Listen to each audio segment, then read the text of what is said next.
what's up, Spencer? My name is everybody and welcome back to my channel. Today we are going to be participating in the Asian Readathon. The Asian Readathon is a readathon created by the booktuber with Cindy. I believe she started it last year. And it is a month-long readathon that is meant to highlight all of the excellent Asian authors that are out there. There are 5 prompts to this readathon, so we are going to be reading 5 books. And if you are interested in seeing her full-length video, then I will leave it in the description down below. The first prompt is to just read a book by an Asian author. So I am going to be reading The Ivory Key by Akshaya Raman, and this book follows a girl who is ready to kind of make her own way and say, like, here I am as a queen, and to do that she has to kind of gather this ivory key and get the different pieces from her siblings in order to do so. The next prompt is to read a book that features a friendship between at least 2 Asian characters, and I am going to be reading The Ones We're Meant to Find by Joan He. This focuses on a girl who has been living stranded alone on an island for the past 3 years. She doesn't remember anything about her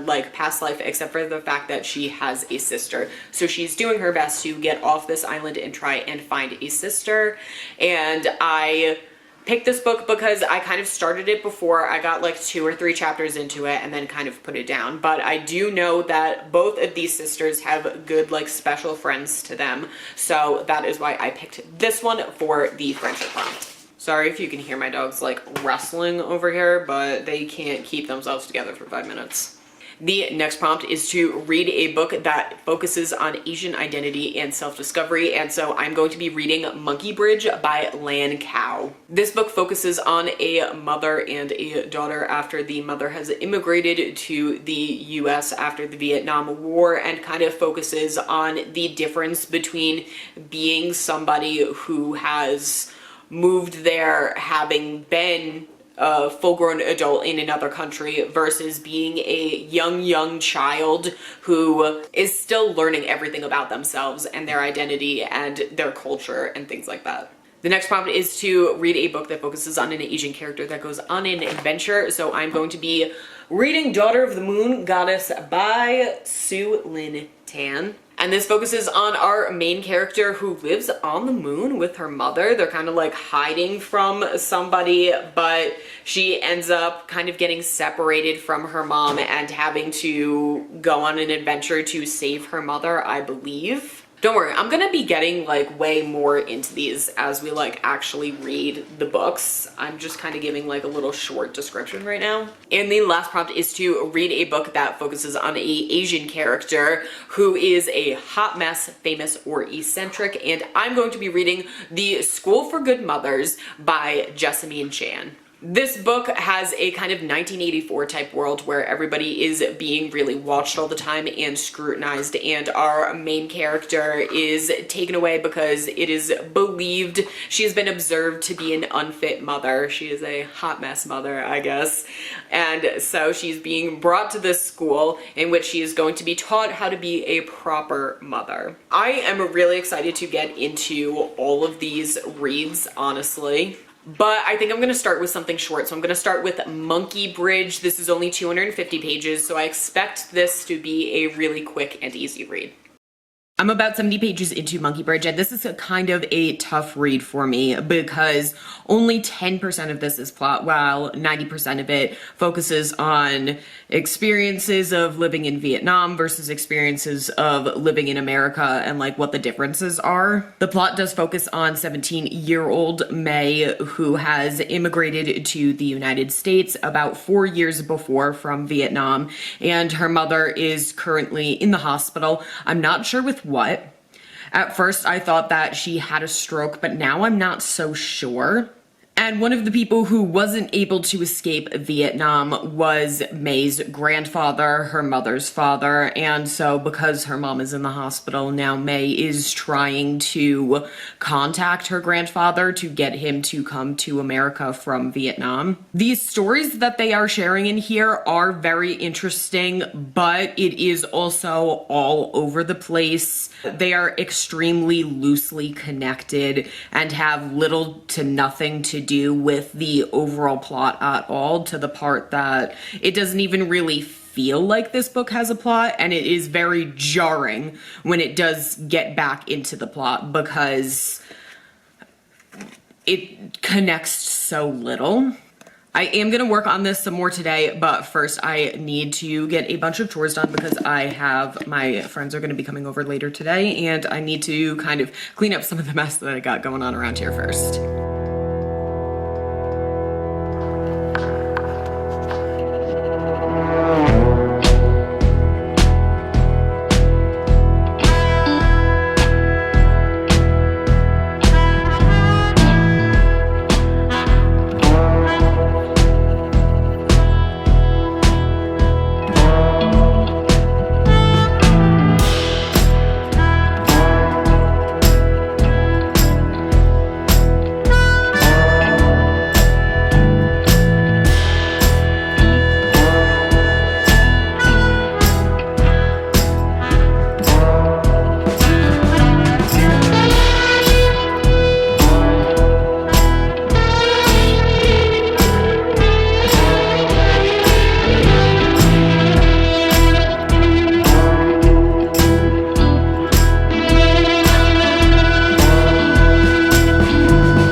Going to be giving this book 1 star.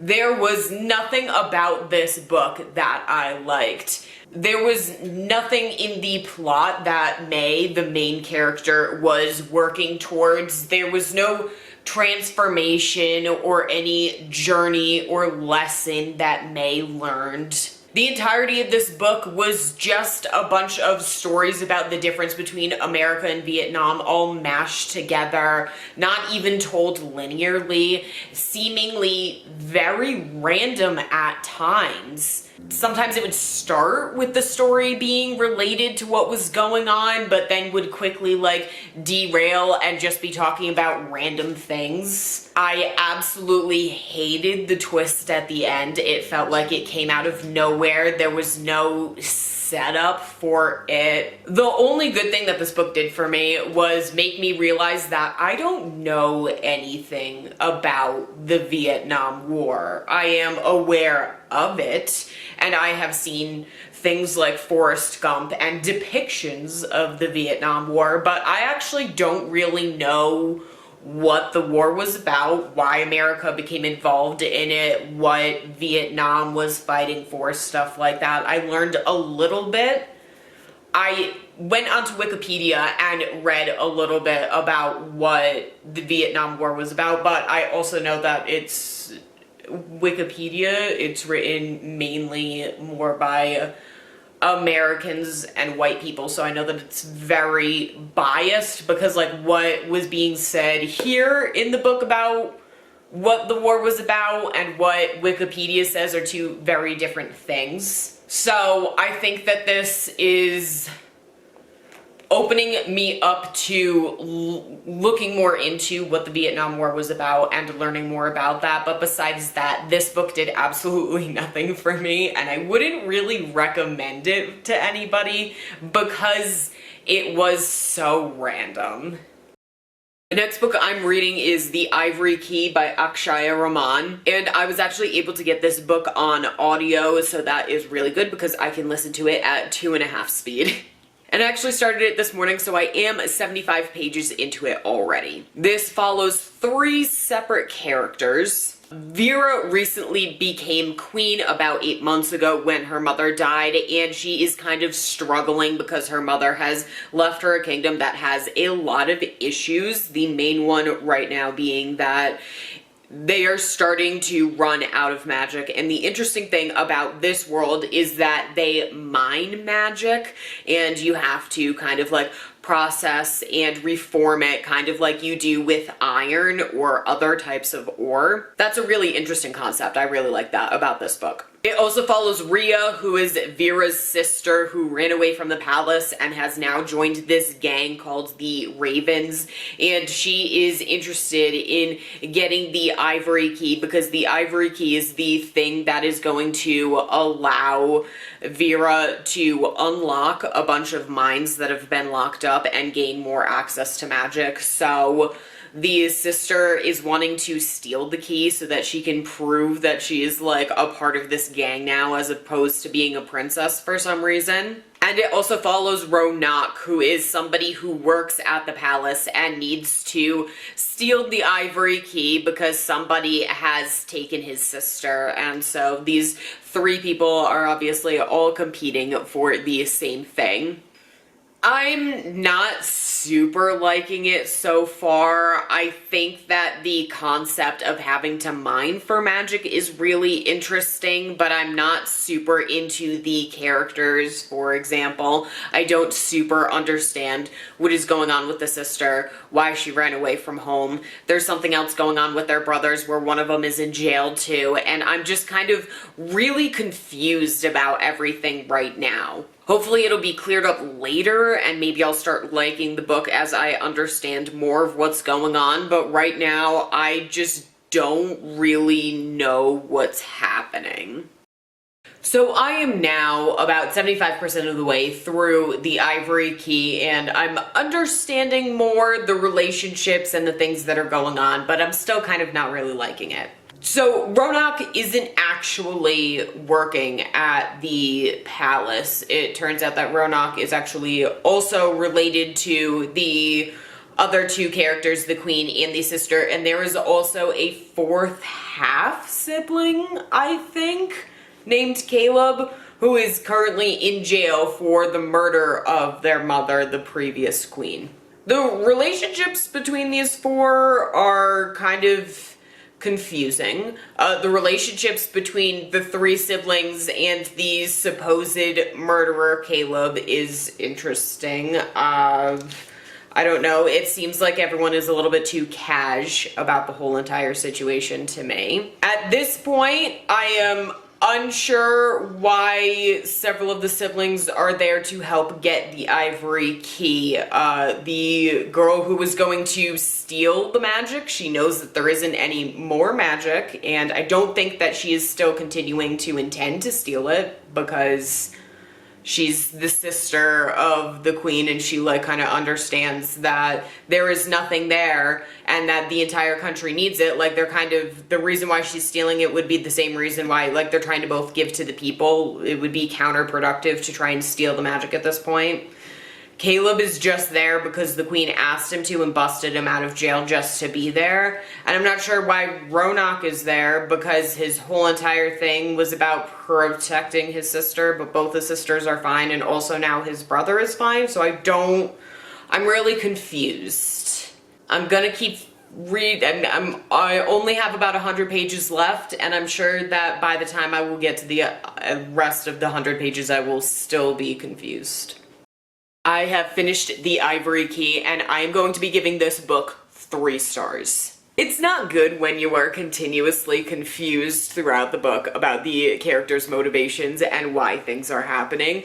And there were several times throughout the story in which I felt like things happened way too conveniently. For example, there was a scene in which they needed sunlight to fall upon a statue, but the sun would only shine on it 2 days out of the year, and instead of having to do anything to try and trick the sunlight into being on the statue or anything like that, they just happened to be there one of the 2 days out of the year. Like, come on, what are the chances of that? There were a lot of things that happened that they only, like, figured out the clues for because of, like, random chance, and things just happened to work for them in the right way, and so I wasn't a huge fan of that. And seeing as this is the first book in a series, I'm not sure why they rushed through some things and didn't slow down and make it a little bit easier to understand.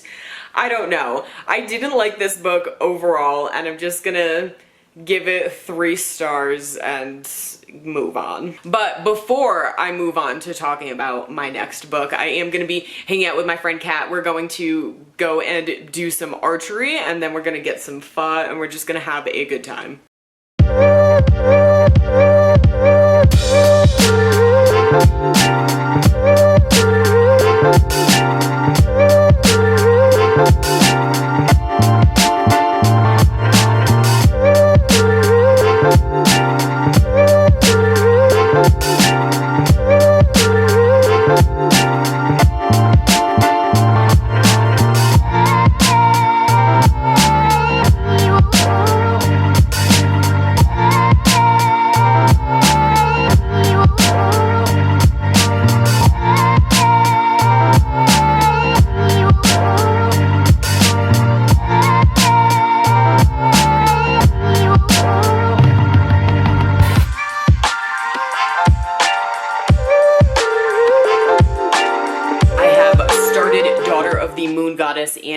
about a quarter of the way through, about 125 pages. Xingyin has lived growing up on the moon her entire life and hasn't realized until extremely recently that her mother was a prisoner on the moon. It was only the two of them, and so that was kind of like normal for her, for it to be just her and her mother, and for her mother to be the moon goddess lighting the moon, and didn't realize that her mother didn't have the option of ever leaving this place. Xingyin also is a secret because nobody else is supposed to be on the moon with the mom, and nobody knew that she was pregnant when she was first put on the moon, until one day the Celestial Empress kind of senses Xingyin, and Xingyin has to escape and try and learn her own magic so that she can hopefully like release her mother from her imprisonment of being on the moon forever. This is extremely fast paced so far and not really in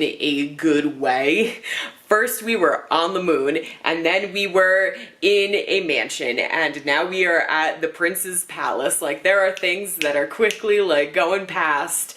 I am barely getting my senses for where we are before we are jumping to a brand new place, and a whole bunch of more things are going on. Not even really a bunch more things are going on. We're just really changing scenery a lot, it feels. I also find it hilarious that when Xingyin first left the moon, the plan was for her to go to the Southern Sea with somebody who she knew, but the second she hits the Celestial Kingdom, she absolutely forgets about that plan and just joins up with the prince to like learn a bunch of magic and stuff, which I understand where the motivation is coming from. That's the best place for her to learn magic, to set her mom free from the moon, but the fact that she doesn't even give the Southern Sea a second thought, like she doesn't even try to get there, she immediately gives up on that dream, is just really funny to me. I'm not really sure what to expect from the rest of this because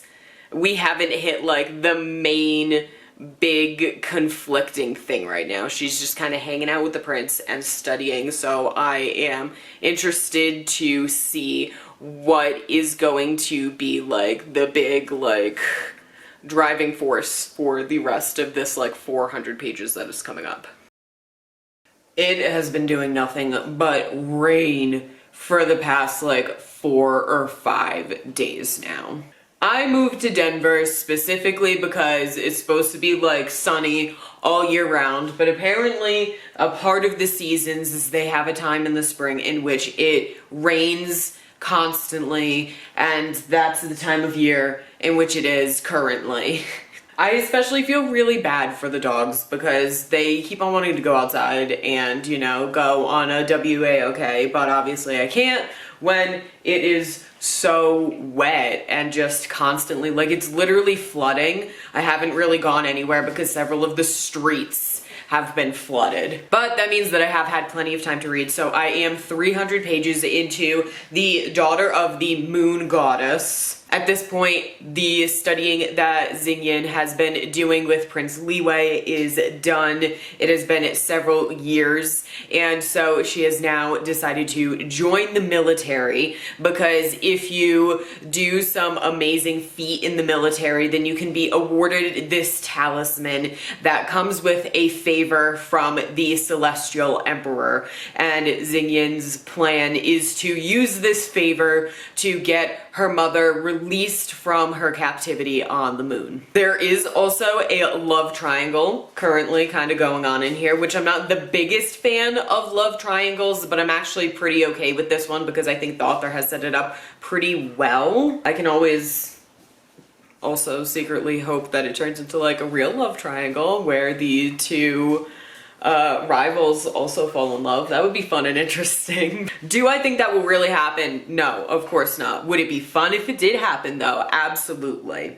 I gotta be honest, at first I wasn't like super into this book, and I think it's because I was starting to get some fantasy fatigue, but seeing as I am reading this at the same time as The School for Good Mothers, I'm kind of having... it's giving me a little break from that fantasy fatigue, even though I am still currently reading a fantasy at the same time. So I The more that I'm reading this, the more that I am liking it. So I guess let's see what the last 200 pages has to offer and what I think of those. I finished Daughter of the Moon Goddess, and I am going to be giving this book 4.5 stars. I know that I kind of didn't really like it when I first started off with it, but once we got settled in the palace, I really started to like it. I really actually liked the character Prince Leeway. He was definitely my favorite, and there were some parts that definitely tugged on my heartstrings with him. The author definitely got me in some moments. There were some betrayals, there were some twists, there were some turns that I was not expecting. And I absolutely added the second book to this duology to my TBR. I think that's all that I can really say about it, was that this was a really good book and I definitely suggest it. It's highly based on Chinese mythology, and I thought that that was just such an amazing, great aspect to this fantasy world and just made everything about it so fun. And now let's move on to The School for Good Mothers.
Audiobook, and I am already a third of the way through it, and it is different than what I originally expected it to be. I thought this was going to be more of a dystopian 1984 type world, but this is actually kind of just more a contemporary, the way that our world currently is type story. Frida is a Chinese American mother who is divorced from her husband and is sharing custody of her child, when one day, for some reason, she decides to leave her child home alone for hours on end, and child services gets called and her kid gets taken away from her. After this, the government ends up installing some cameras in her home so that they can monitor her and decide, like, psychologically whether she is a fit parent or not. And then they end up deciding to send her to this brand new experimental school where the government is going to teach her how to be a good mother. There are several things about this story that I'm kind of iffy with so far. The first one being the part where they were monitoring her, the part where they put cameras in her home, because I was very confused about the fact of why they did that when they also hadn't given her custody. I would assume that they would be monitoring how she is taking care of her child every second of the day, 24/7, and basing whether or not she's a good mother off of that. But no, it was literally just based on how she lives life as a single person with no child, which I don't understand how that is in any way supposed to relate to her ability to take care of a child. It's very confusing for me. I'm also confused on what exactly the message here is supposed to be. Like, what is the author trying to say? Because some of the other mothers that Frida has met at the school so far, it seems like the author is trying to say that they are there for stupid and ridiculous reasons, but they are not stupid and ridiculous reasons for me. Like, every single person who is at this school definitely should be there because they did do something like terrible to their children. Some of the women have done like regular abuse stuff, like withholding food from their kids or hitting their kids, things like that. And then some of the other parents or the other mothers were too loving and were still bathing their adult children, or not adult children, but like their teenage children, which is abuse and is something that actually Jeanette McCurdy has talked about in her book, I'm Glad My Mom Died. Another woman was talking about how she was there because she posted videos of her child having a meltdown on Facebook and that she was complaining about her child on Facebook too much, and that was why she was there. And to me, if you are constantly complaining about your child, then clearly somebody needs to step in and help you care for your child, because you're literally saying, help, I don't like doing this. I resent my child and everything about having to care for them. And also, it is neglectful and abusive in many ways to record your child when they are having an emotional meltdown and put that on the internet for countless numbers of strangers to see and mock. Like, I'm not exactly sure how I'm supposed to be feeling about these characters. Am I supposed to be thinking that they're here for stupid reasons? Am I supposed to be thinking that they're here for good reasons? I am very confused. Frida also justifies her actions to herself in some very interesting ways. For example, there was one part in which she said that, like, oh, when white people are independent, then they get to do whatever they want, but when I'm independent, I get my child taken away from me, which is just an insane way to look at the world. My goodness, no matter what, there is no justifiable reason to leave your 2-year-old home alone for hours and hours unattended. This book is making me very confused because I genuinely am just not certain what's supposed to be happening here. What's supposed to be going on, and what am I supposed to be getting out of this? Anyway, I'm gonna keep reading it and see what happens with her at this school. Maybe it'll become more clear to me as I continue on. I am now a little over 70% of the way through the School for Good Mothers, and at this point they have introduced something else very interesting. Right after I checked in with you guys last time, the school introduced these AI doll androids that are supposed to be these kind of like practice dolls for the mothers to, you know, practice their parenting on. It's something that we kind of do today where we don't have like full-on android dolls, but we do have like pretend baby dolls that people can practice on. When I was in high school, I actually had to take care of one of these where it would like cry and you would need to like change its diaper and it could like sense when you changed it and when you fed it and like all of this cool stuff. But these are like full-on fake children, and the way that the school is teaching the mothers how to interact with these children is really interesting. One, they do things to, you know, you gotta learn how to soothe your child when they're having a tantrum, and so the school will like do things specifically to harm the android children to get them to have a tantrum. So they will specifically like take toys away from the children, or they'll even go as far as to physically harm, like hitting the children and stuff like that, which is just very interesting because one of the mothers even said like, oh, if these are AI that are advanced enough to like mimic real children in the way that real children act and stuff like that, aren't they also going to incur the same type of trauma that a child would get from going through this same exact thing of constantly having toys ripped away from them and constantly being hit and like all of these things? So like that is such an interesting aspect to the story.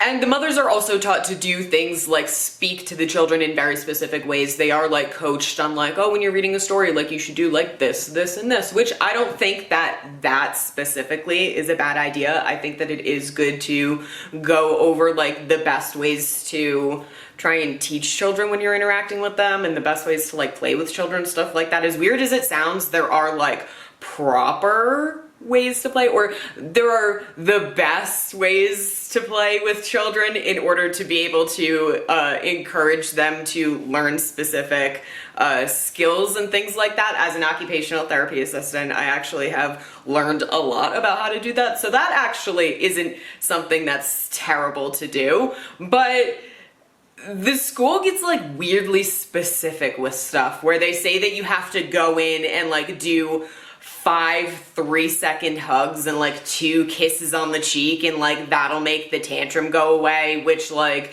is not the way that things work at all and stuff like that. I mean, teaching how to best physically soothe a child, yeah, that's definitely something that you can teach and go over and stuff like that. But saying, oh, if you input X amount of hugs and Y amount of kisses, then that will just make a child automatically better is obviously wrong.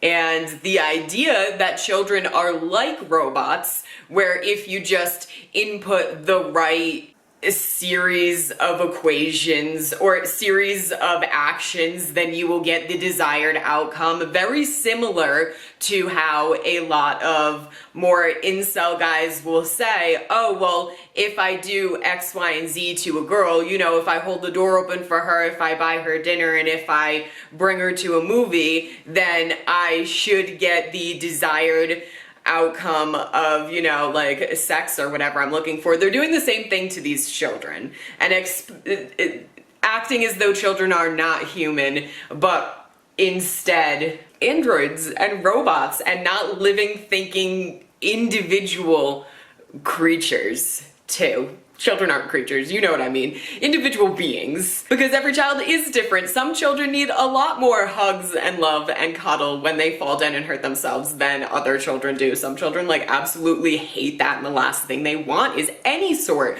of touching and cuddles after they have fallen down and hurt themselves. Honestly, I really wish that I was reading this book as a book club book or with another person, because this is definitely a book that you are going to want to talk about all of the different aspects of it with other people, because like there's a scene in which, you know, the main character Frida like pinches her doll and stuff like that, and you can argue like, oh well, she's under like such an abnormal amount of stress, but at the same time, like, doesn't this validly prove that she doesn't deserve to have her child? Is that it shows that if she is under a certain level of stress, then she will resort to being violent towards a child, which should never, ever, ever happen. So does that mean the school is doing a good thing by, I don't know, this is something that I really want to talk about with somebody else, and I wish that I had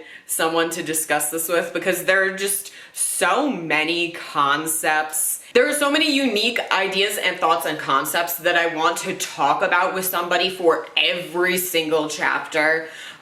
So if you are interested in reading this book, I really suggest that you find somebody else to read it with. I'm gonna be finishing School for Good Mothers with giving it 4 stars. I'll be honest, the ending was very predictable for me, but I still liked it, although I do have some very specific thoughts about it.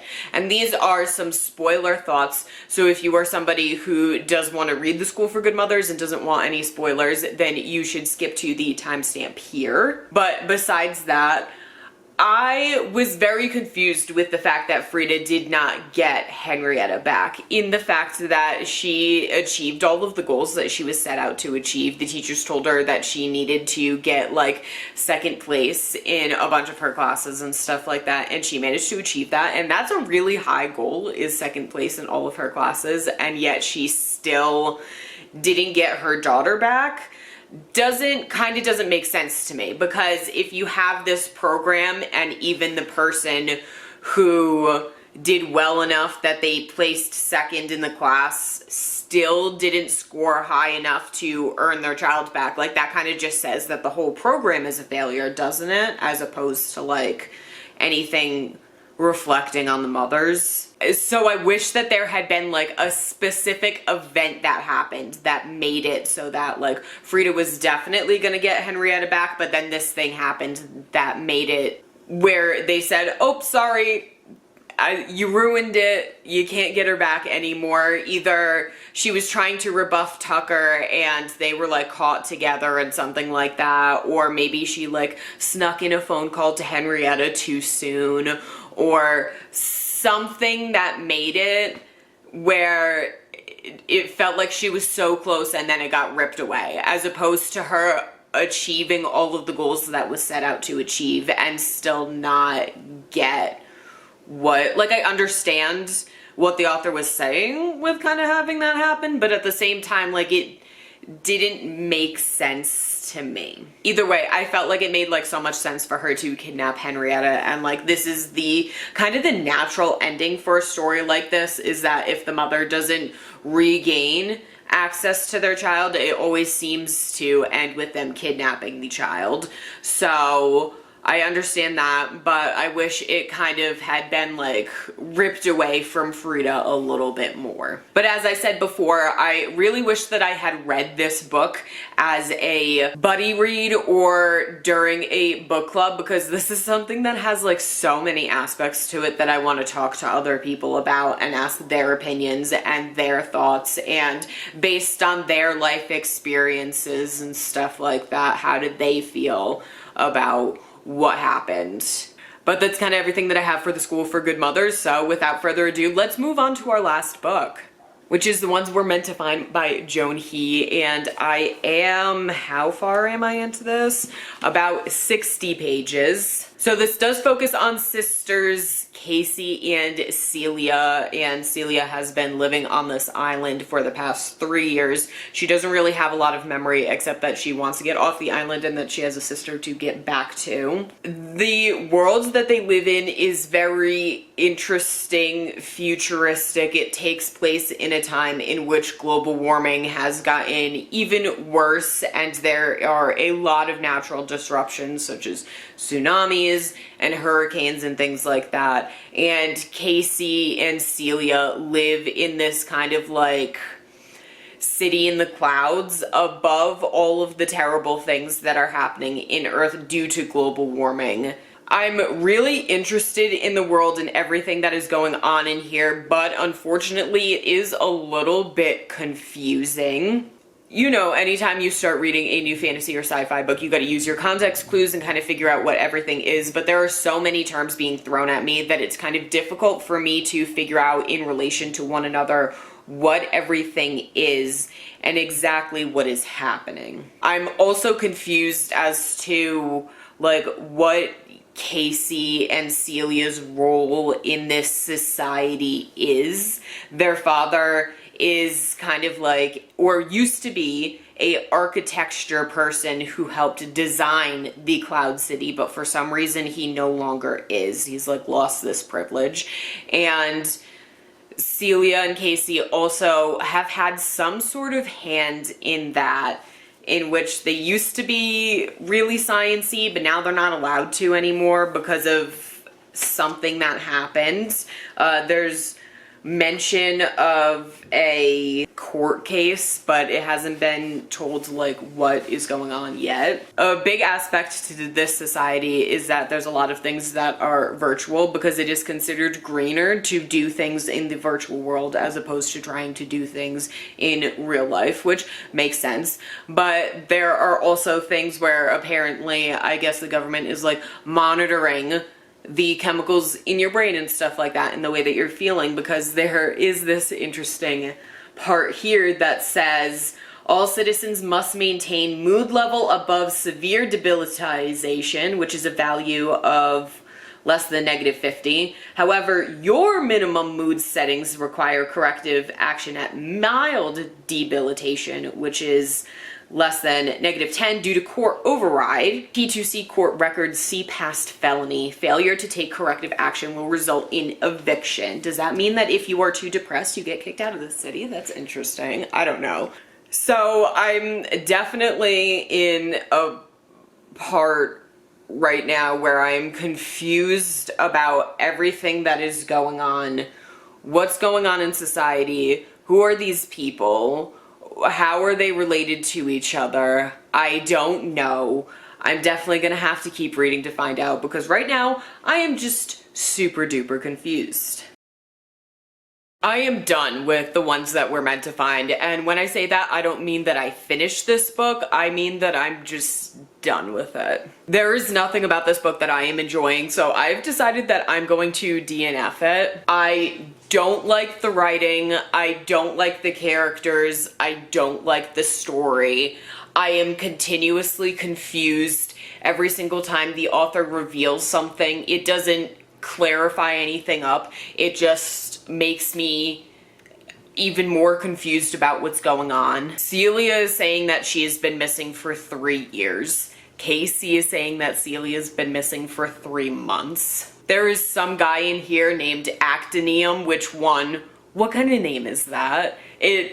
I genuinely cannot get it into my brain that this is a name. My brain keeps on like reading actinium and viewing it as like a metal or a chemical, because that's really what it sounds like. The author also portrays actinium as being already this like established, mysterious bad boy YA character when she hasn't done anything to like set this up. She keeps on doing all of these things that you would feel like you're already like 3 stories into a Cassandra Clare book, the way that she's like writing about these characters and the way that they interact with each other and talk to each other.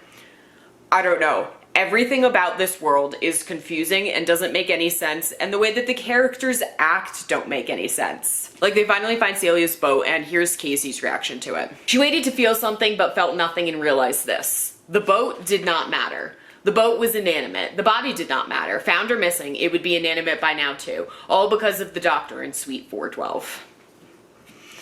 There's no processing. There is no like emotions and stuff like that. We're just jumping immediately into these areas that just don't make any sense. I'm just continuously frustrated and realized that if I tried to keep reading this, I would just not have a good time and just not want to continue on with this. So that's actually the end of our video. Let's do like a quick little wrap up before we officially finish. First off, we had Monkey Bridge, which I gave 1 star. The Ivory Key, which I gave 3 stars. Daughter of the Moon Goddess, which I gave 4.5 stars. The School for Good Mothers, which I gave 4 stars. And the ones we're meant to find, which I DNF'd. This video kind of started off rough and it kind of ended rough, but the middle was fun and it was good. I'm really glad that I read this. This was definitely the best part of the vlog, and I did really enjoy reading The School for Good Mothers because there was a lot in there that I was thinking about and am continuously thinking about, even though I finished it a few days ago. Alright, so that's it. If you like this video, make sure to subscribe for more like this. And also don't forget to follow me on social media, but besides that, don't forget to stay safe and have a fantastic day. Bye.